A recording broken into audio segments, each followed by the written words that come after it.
Hello my YouTube friends, I'm back with another video, this time a very quick one. I was blessed with a train set by someone, and inside this train set was a little wind-up locomotive. After a bit of tender loving care and a bit of oil and grease, it is running absolutely beautifully. Unfortunately, it does not have the wind-up key, so I've got to wind it using a pair of pliers.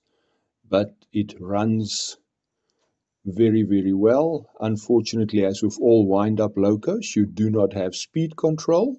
So this is running for its life and going behind aloes, climbing the incline. And I was thinking it may stop, but it ran right to the top and taking it off the rail so it doesn't plummet to the floor. It is still continuing to run.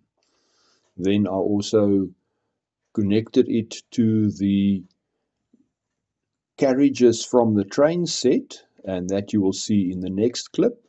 It's on my lounge floor with the carriages from a mainline railways train set, which is apparently the predecessor or one of the manufacturers that Bachmann branch line used. Very well detailed rolling stock, and little wind-up loco is doing its best. Sometimes, I don't know if the track is out of gauge, it slows down a little bit and then speeds up. But it managed to do a couple of laps of this rather large oval. It's, I think, second or third radius curves, and then the longer Pico set track straight lengths. And it is quite a, say, a large oval, 49 by 36 inches.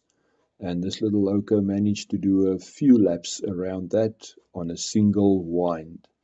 So thank you for watching. Please subscribe to the channel and God bless.